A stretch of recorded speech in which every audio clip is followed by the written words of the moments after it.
Kicking things off, let's talk about a move that didn't get as much hype as it deserved, but made a huge impact. Nick Scorton transferring to Texas A&M from Purdue was one of the smartest and most needed pickups of the past offseason. Scorton led the Big Ten in sacks last season with 10 and had 15 tackles for loss.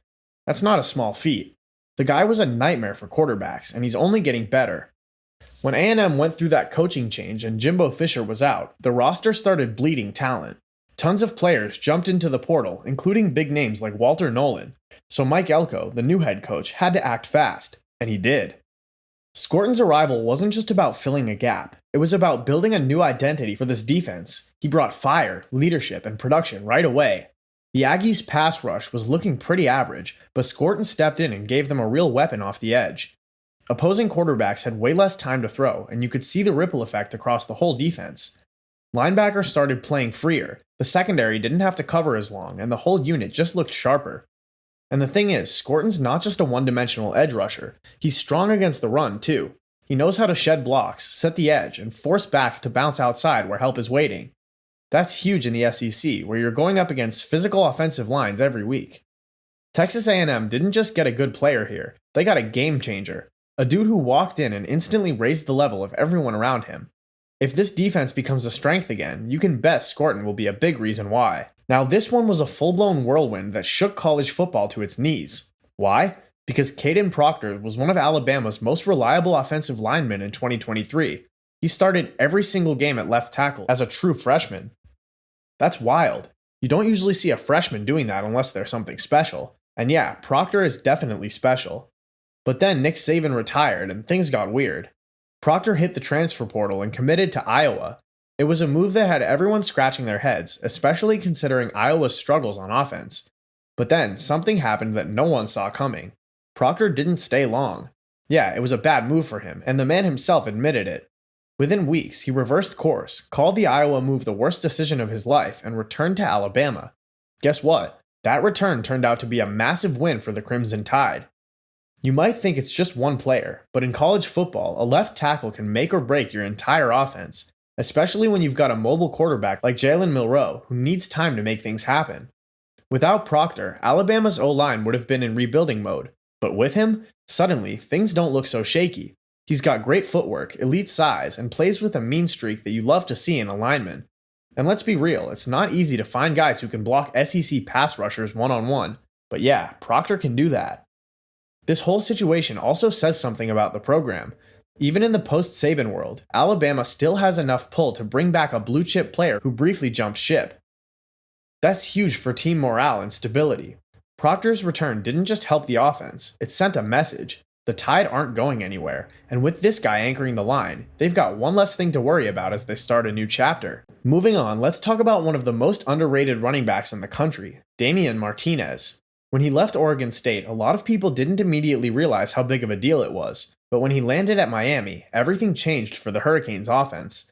This guy isn't some social media hype machine or flashy 5-year, he's just a straight-up baller who does all his talking on the field. The previous season, Martinez ran for nearly 1,200 yards and scored 9 touchdowns. That's almost 100 yards per game in a tough Pac-12. For real, you don't just stumble into those numbers. Those are special. Now, Miami was in trouble after losing Henry Parrish to the portal, so they needed a dependable, tough runner who could carry the load no one else could. And guess what? Damian Martinez fit that bill perfectly as he brought physicality, vision, and consistency to a backfield that had none of those things just a few months prior. And hey, he's not just a one-cut-and-go guy either. He's patient, reads blocks really well, and knows when to hit the hole hard. And here's the thing that makes Martinez even more valuable. He takes so much pressure off the quarterback. When your running back is ripping off 5 or 6 yards a carry, it opens up everything. Play action works better, pass protection gets easier, and defenses can't just tee off on your QB anymore. Martinez gave Miami a whole new dimension on offense. Also, let's not forget how tough this guy is. He doesn't shy away from contact. Hell no. He'll lower his shoulder and fight for extra yards every single time. You literally can bet your money on it.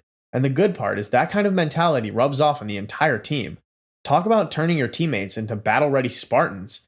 If you watched Miami play this past season, it's clear they had a different swagger when Martinez was in the backfield. He gave them balance, confidence, and most importantly, production. This was a perfect match, and honestly, Miami couldn't have asked for a better fit at running back. Now, if you're a Florida fan, this one still stings. Princely Umanmielen was one of the few bright spots on the Gators' 2023 defense.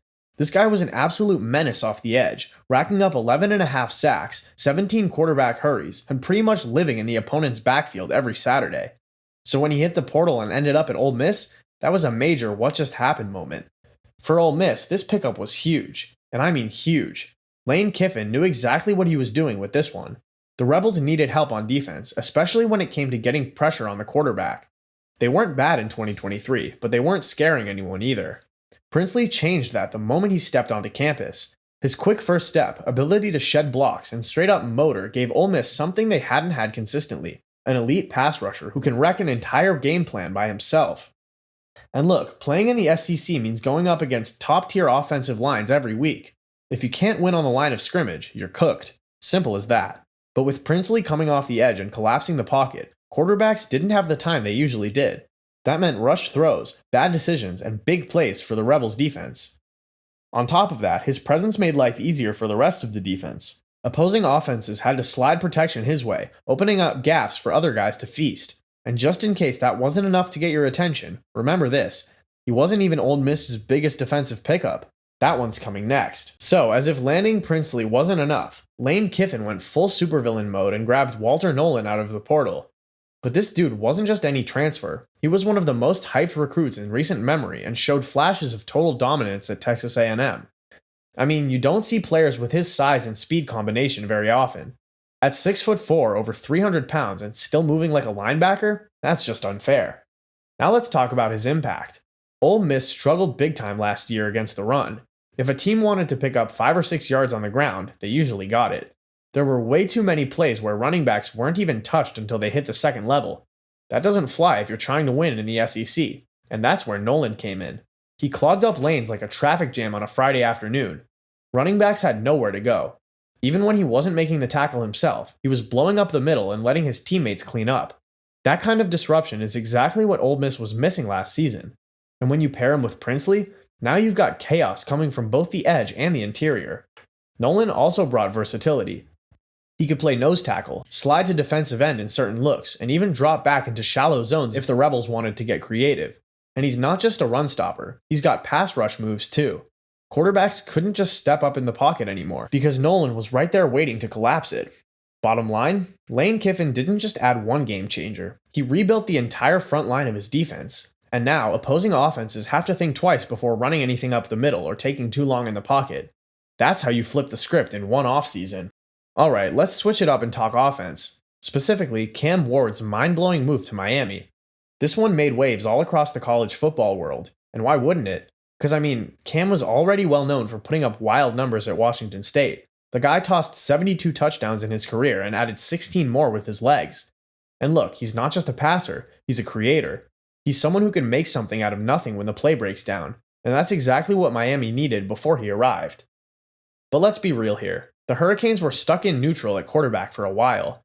They had some talent, but no one who could consistently take over games. And with Tyler Van Dyke moving on, they were looking at a total reset under center. Then comes Cam Ward. He had NFL buzz, and a lot of people thought he'd make the jump, but instead he chose to bet on himself with one more year of college football, and he did it in Southern Florida. Now, what he brought to Miami wasn't just stats. He brought leadership, confidence, and a spark that lit up the entire offense. Suddenly, receivers had a guy who could hit them in stride, running backs had lighter boxes to work with, and offensive coordinator Shannon Dawson, he finally had the kind of quarterback who could execute his game plan to perfection. And man, Ward's arm talent is something else. He could make every throw, including deep outs, tight windows, and off-platform across the field. Plus, when the play broke down, he could tuck in and run or scramble to buy time. In fact, defenses had to account for him on every snap, and that opened up the field in a huge way. With Cam Ward at the helm, Miami's offense went from predictable to electric. And in a wide-open ACC, that's the kind of upgrade that turns you into a real contender. So you probably thought Oregon's receiver room was already loaded, and you'd be right. But when Evan Stewart made the jump from Texas A&M to Eugene, the Ducks basically turned an elite unit into an absolute cheat code. Stewart was one of the crown jewels of that historic 2022 Aggies recruiting class. He was a 5-star guy for a reason. His route running is butter smooth, his top-end speed is scary, and his footwork, Well, it's like watching a video game character in turbo mode. He creates separation so effortlessly that you'd swear he's got magnets pushing defenders away. At Texas A&M, Stewart was often the lone bright spot in an offense that struggled to find its rhythm. But even in that chaos, he made great plays, and I mean lots of them. Remember that over his 2 seasons there, he racked up more than 1,100 yards and showed time and time again that he could be the go-to guy in crunch time. Now imagine him with a better quarterback, more weapons around him, and an offensive system that actually knows how to use him. Yeah, scary stuff for the opposing teams. Oregon's offense already had guys like Tez Johnson and Troy Franklin causing headaches for defenders. Adding Stewart just felt unfair. You couldn't double anymore. You couldn't press. If you did, you got burned. Stewart gave the Ducks that reliable third down option who could also turn a routine slant into a 60-yard house call. And in the Big Ten, where defenses are physical and windows close fast, his ability to get open quickly was a total game changer. If Oregon wants to make a legit college football playoff push, this is the kind of player who gets them there. Evan Stewart didn't just join a stacked offense, he made it a nightmare matchup every single Saturday. Alright, let's talk about one of the wildest transfer moves of the entire offseason, and that's Quinshon Judkins heading to Ohio State. Now, the Buckeyes already had Trayvon Henderson, a top 5 running back in the country. Most schools would be happy to build their entire run game around a guy like that, but Ohio State said nope, let's go get another monster in the backfield. And when Judkins hit the portal after 2 incredible years at Ole Miss, Ryan Day didn't waste a second. But this wasn't just some depth move. Judkins is the real deal. As a freshman, he ran for over 1,500 yards and 16 touchdowns, then followed it up with another 1,100-yard season. And we're not talking about cupcake schedules. He was doing this in the SEC. The kid runs angry. He's got great vision, can bounce outside, hit the hole with authority, and drag tacklers like he's carrying groceries to the end zone. No doubt, he's built for big games and fourth quarters. Now pair that with Trayvon Henderson's explosiveness, and you've got the most lethal 1-2 punch in the country. No exaggeration, you couldn't stack the box against Ohio State anymore, because if you did, one of these guys was going to burn you. And if you didn't, well, good luck trying to stop both of them with a light front. This move also helped the Buckeyes control tempo. They could slow the game down and grind out drives or break off 50-yard runs out of nowhere.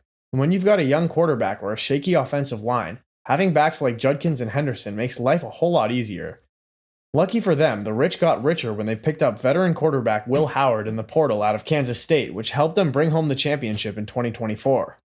Ohio State's offense already had weapons, but adding Judkins was like strapping a rocket to a sports car. He made a great team elite. Now, if you want to talk about a transfer that changed the playoff picture, that's Dillon Gabriel to Oregon. This move felt like it came straight out of a sports movie. Gabriel was already a legend at UCF, then balled out at Oklahoma with over 7,000 passing yards and 55 touchdowns across 2 seasons. And just when folks thought he might declare for the draft, he hit the transfer portal one last time and ended in Eugene. And man, what a fit. Gabriel brought more than just numbers. He brought poise, leadership, experience. He's seen every defense, played in high-pressure games, and knows how to stay cool when everything's breaking down around him. That kind of quarterback is gold for a team that's already stacked with weapons. Gabriel walked into a system designed for playmakers and immediately took control. The timing was perfect too. Bo Nix had just left for the NFL, and Oregon needed someone who could keep the offense humming at a championship level. And let's not forget who he was throwing to. Evan Stewart, Tez Johnson, and a handful of other speedy targets were just waiting to catch darts from him. It was like watching a chef walk into a kitchen fully stocked with 5-star ingredients. Gabriel got to cook, and it was a feast every week. He also gave the Ducks a true dual-threat option. He wasn't just slinging it around.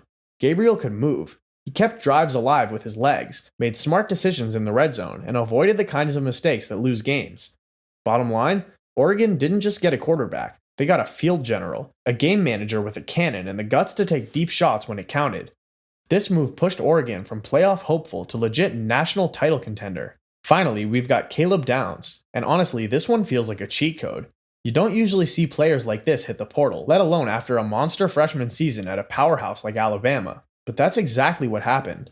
Downs led Bama in tackles last year with 107.